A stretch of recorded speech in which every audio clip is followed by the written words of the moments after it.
This is Mike. And this is Drew. Welcome to the Mike and Drew at Mountain View podcast. It is October 19th, 2022, and we're wondering why everyone is obsessed with politics. Yeah, I mean, I'm kind of obsessed with politics myself. I grew up listening to Rush Limbaugh, full disclosure, in my grandpa's pickup truck and loved it. It took me a while. I didn't like politics in high school at all. Okay. Because I really, I was a big math guy, and so I really liked the idea that there was a correct answer and a not correct answer. And so politics was really scary to me because it was like, well, clearly there's not a right answer. Right. And I grew up where I was a part of different circles of people who were activists over different issues. And they took it very seriously on both sides. And like you say, on one hand, you can say there's a right and a wrong, but on the other hand, you're asking, how does that apply? And that's where it all falls to pieces. Right. Like I can say that I value the lives of immigrants, but I can also say that, well, I don't know if I just want them coming over willy-nilly. Yes, and I can say as a father with 5 children that I value the life of all children at every stage from conception on, and simultaneously wonder if the abortion legislation is correctly handling that issue. Yeah. It's not what it looks like on television. No. I don't care if it's Fox or CNN. It doesn't matter. They're both, yeah, it's tough.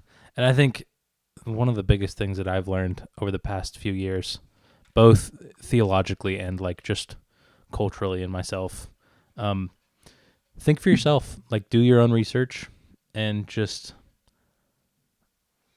do the work and learn about what's happening for yourself. Don't listen to, well, you're welcome to listen to whatever you want, but don't like take that to heart. Figure it out for yourself. And then you come to a political commentator and say, okay, how do I feel about what they have to say compared to what I've already done myself? Yes, and it is hard work. It would be much easier, for example, for me to return to the season of life when, I was working construction, I was working on ranches, I worked for the city, and I would listen to these news talk radio programs, and I was very confident that I had a good grasp on what was going on because there were facts shared. But when I actually got involved and I ran for some smaller political offices like precinct committee chair member in Sedgwick County for my district, and actually got to sit in meetings next to senators and a governor and listen and be there where the wheels were turning, I realized there is always going to be a bias. Yep. It just doesn't matter. So what matters is, like you just said, you do the hard work, and it is uncomfortable and it is annoying not to just have the luxury of being, I'm just going to say, lazy enough to fully rely on one source for all your news. And I'm just going to say it because I was there. I was there, and I paid the consequences several times of having my reality checked and sourced and realized I don't have the whole story. And I would tell you, nobody does. It is up to us as individuals to listen to both sides and discern for ourselves. Yeah.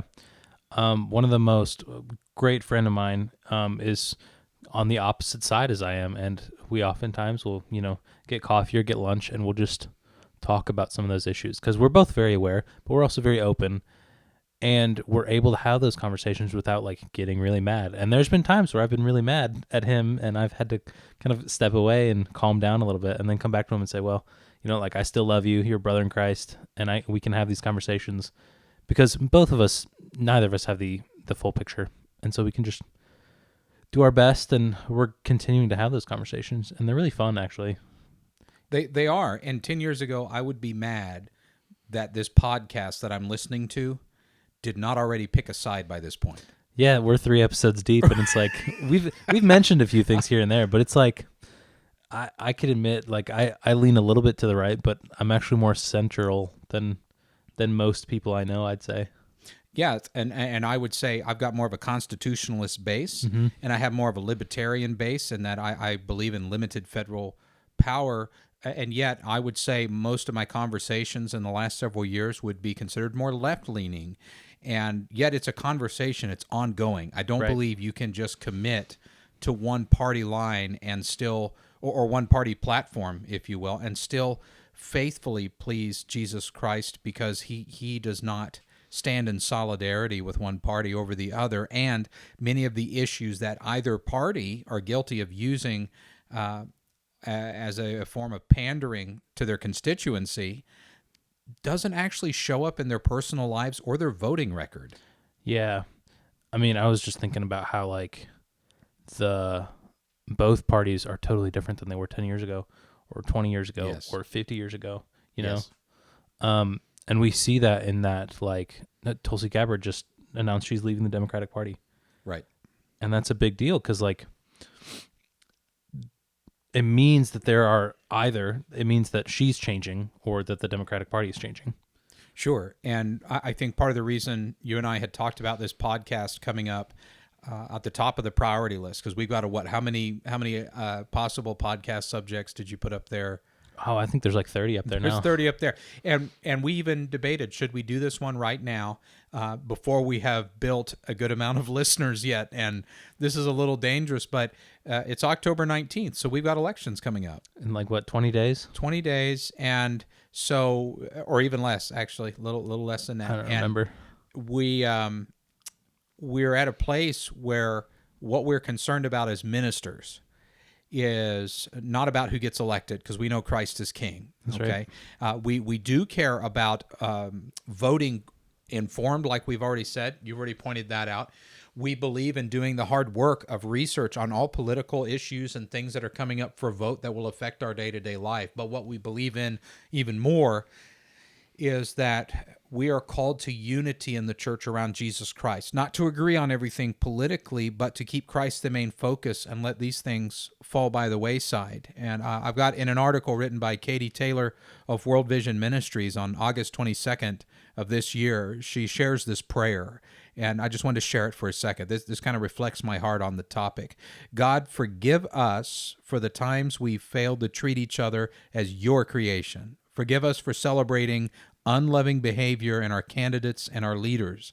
Call our leaders and political candidates to a new level of respect and civility. Remind them that you're sovereign and that the wisest choice we can make is to serve you and serve others.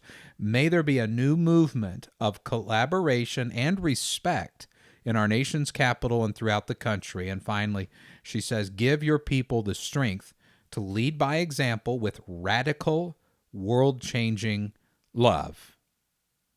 And that's love as Christ defines it. We're not just talking about tolerance here. This is a sacrificial love that puts others first and leads them to the Lord. So this isn't a dig at one party or another. Both parties, Republican and Democrat, both, people I know and love and respect who support both parties, have both been guilty of digging at each other and almost objectifying each other. Because you got to call out evil when you see it. But you also have to avoid objectifying the actual person. Yeah. On both sides, totally. I forget what I was going to say. I had a response to that, but that's okay. Well, it's tricky because there are things you want to say and you could affiliate with different issues. And, we want to be forthcoming about that. But at the same time, that's not our top priority. Right. It's not Jesus' top priority. In his day, granted, he didn't serve in a democratic republic. He served under this empire. And so there really wasn't a voice of the people to be had when you look at the political situation he was in. But there were options for rebellion against the government, and he squashed that. He said, render unto Caesar what is Caesar's. He said, if my kingdom was of this world, then my servants would fight. Yeah, I mean, even his disciples were radically different from each other. We have, tax collectors and zealots in the same room for 3 years, walking around following Jesus. That's right. Patriots and IRS agents side by side. Crazy. But they loved yet, each other. They were, this brotherhood. Yeah, and yet, even though he called Matthew away from being a tax collector / Levi, and he called Simon away from being a zealot, he did not at any time rebuke them for either of those previous roles. Right. And they weren't necessarily bad things, although sometimes the tax collectors would, take a little off the top. They would, and sometimes the zealots would overreact and kill the wrong people. And they'd stab people. they'd get the wrong guy. So both ways, both ends of the one following all of the laws of the the cultural laws of the land, and the other one standing up for the more tried and true past ways.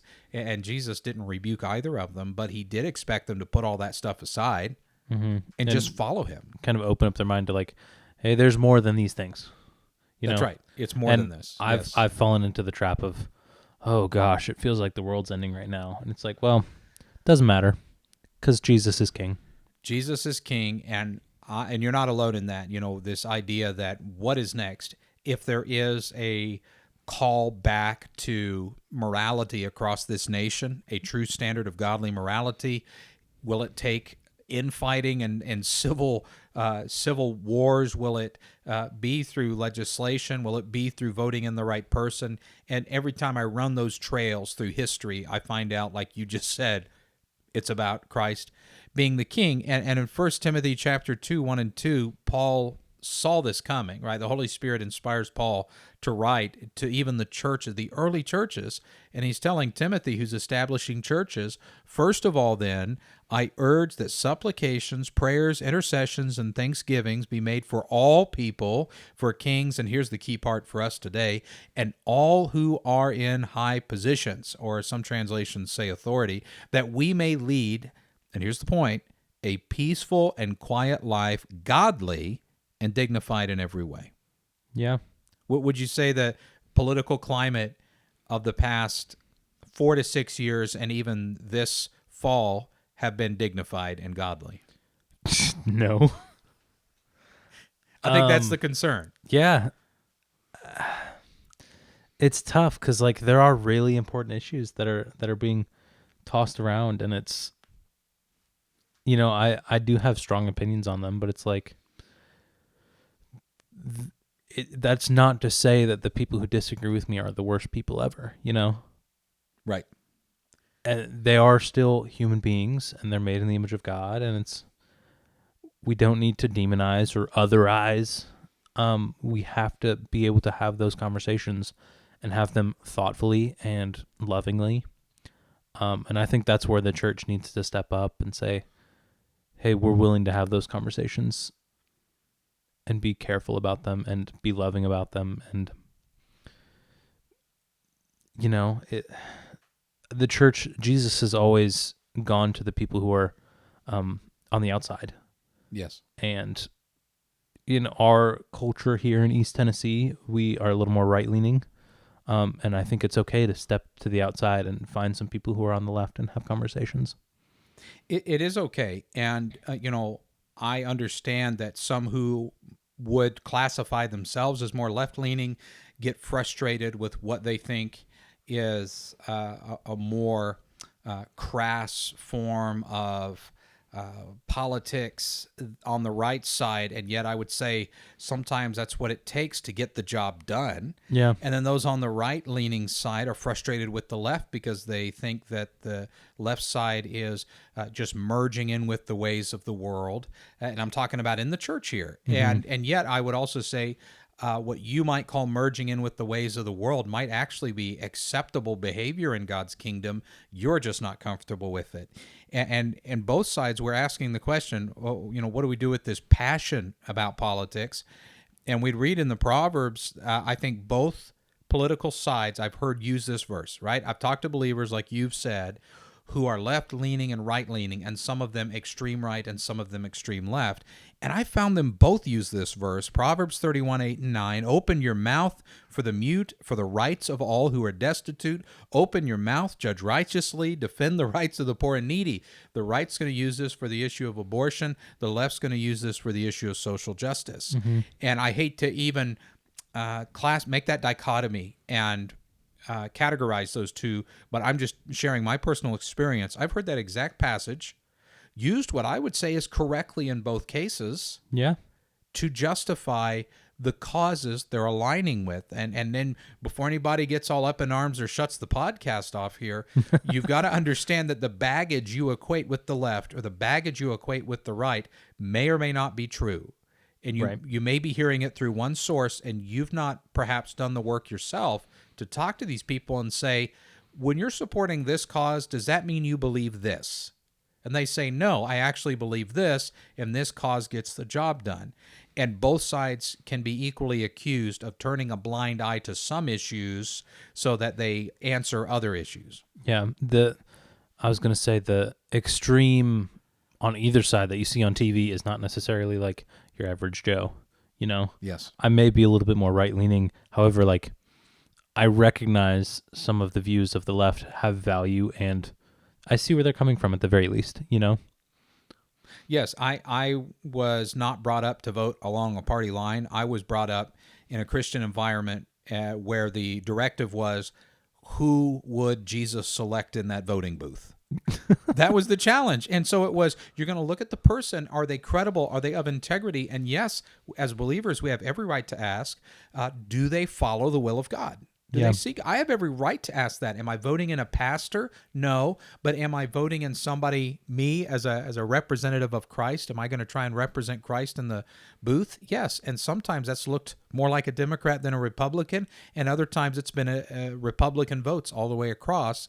It just depends. And I've got something here to share in a minute that continues to demonstrate the divided, not just the divided nature, but the divided passion over politics as we go into another voting season here. I feel like you've got your wheels turning over there, Drew. No, I'm just listening right now. I find what you have to say very interesting. Well, then let's stop with what I have to say. Let's talk about David Roach in an article in Christianity Today from November 1st, 2021. So just under a year over after the election. All right. And he observed the results of this poll that was conducted among believers, all right? And in this survey, here's what he says. Around half of Americans believe evangelical leaders' support of Trump hurt the church's credibility. That's a big number, half, okay? Yeah, that is a big number. 1 in 4 say evangelical support for Trump reduced their desire to participate in religion. Now, I'm going to get to the other side of the coin here in a second, but we've got to hear this because this is reality.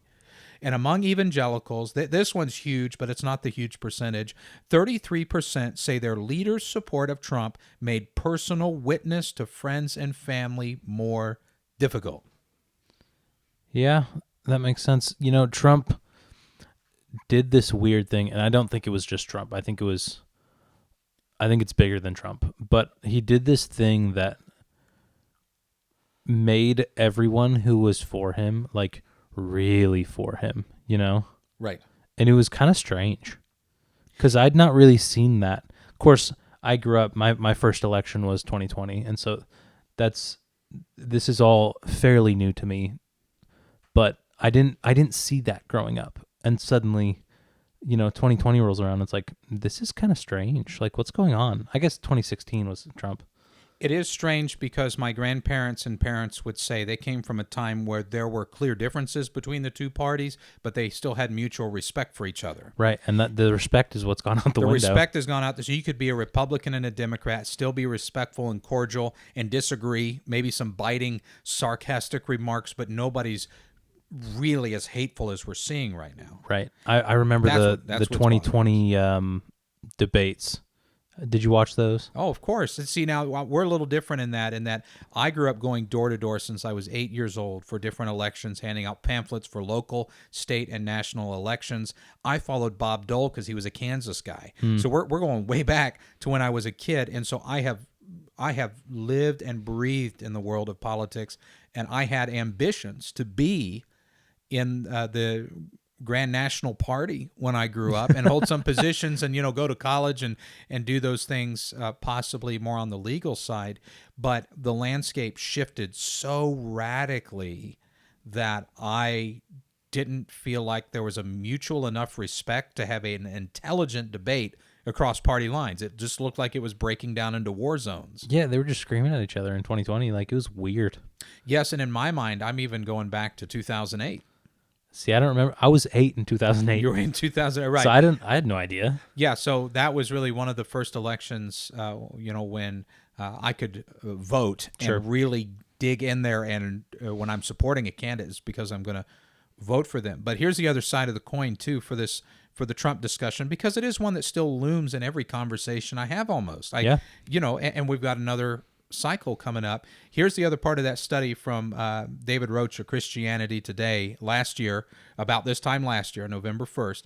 He said the majority of evangelicals, 57%, believe their support of Trump in 2020, and here's the quote, showed moral courage to try and achieve policies and actions consistent with evangelical Christian values, and more than a third of Americans overall agreed. And that's that part you're talking about where there was not just a support of the candidate in general that this was the best choice. There was also, this is the only choice. Yeah, because it's like if this didn't happen, it's the end of the world. It's over, Right. And I personally, when I was in Beaumont, Texas, during some of the follow-up to this, serving down there, and there was a large movement of people who said that the Bible verse, there were a dozen people who told me this separately on their own from different churches. They said, hey, the Bible verse that says when the last trump shall sound, that was a prophecy for this candidate. And that's where I go, no. That's the passion, right? That's the passion. And I go,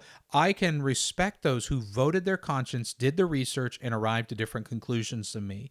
What I've struggled to see is the remnants of this false spiritualization of a political election.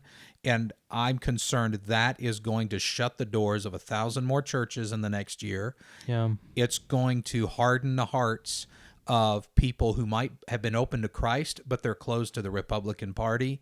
And then when they see us as believers juxtapose the two and say they're inseparable, then they logically and wisely, I would say no thank you, because that's almost a type of idolatry at that point. Yeah, it's really something. I don't know. And that's something, like, I think about that all the time. It's like, how do you function putting a political party or a political candidate that high up? Because at the end of the day, they're a human being and they're going to disappoint you.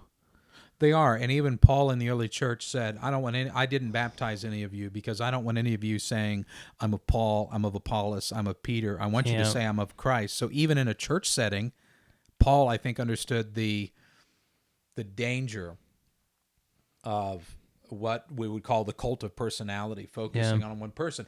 And I know we talked about Trump here, but this is applying to both candidates right now. If we're talking about Joe Biden as well, any presidential election I've witnessed in the last couple cycles, there is almost this celebrity power attached to either candidate, and it no longer becomes about the actual true person. It becomes about this persona about them, and it's inconsistent with the facts of the person. And my challenge is just simply, please vote informed and vote with conviction, but do not spiritualize that situation. Keep that for what it is, that we're, like you just said, we're voting for fallible people. Yeah.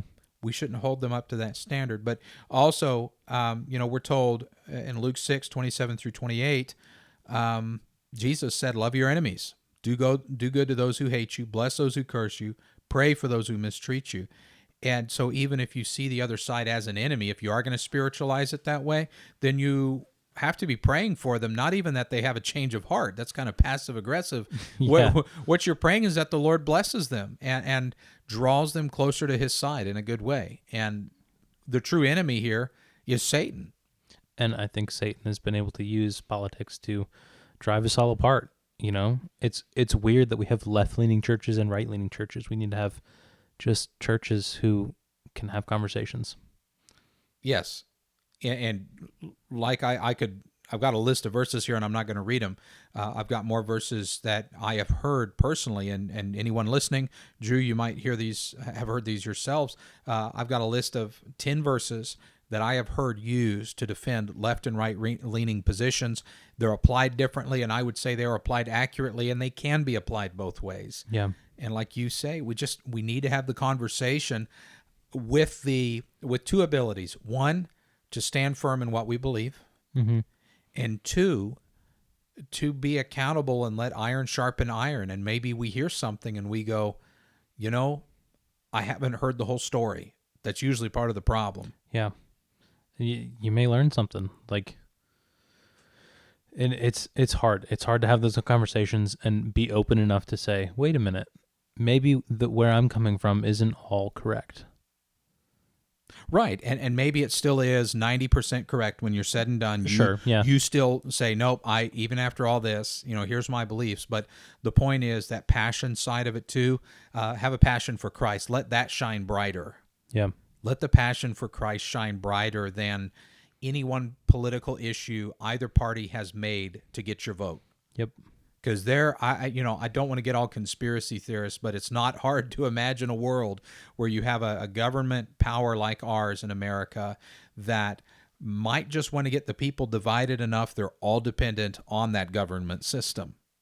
Read 1984. That's right. We got, I don't want to launch too far off into that, but it's not hard for anyone listening to imagine that a powerful entity would want us to become more dependent on them. Yeah. And the way they're going to do that is to divide and conquer within the churches. When in the churches, we can all go to the same building and share the same fellowship and enjoy each other's visiting and maybe rib each other about our differences, but not spiritualize and overemphasize things that really don't matter in eternity. Yeah.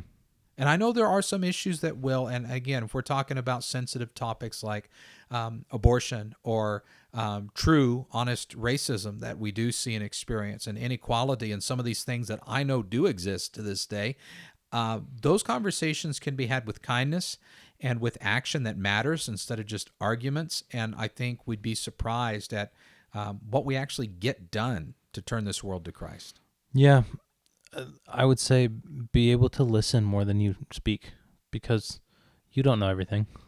I don't know everything. Just listen.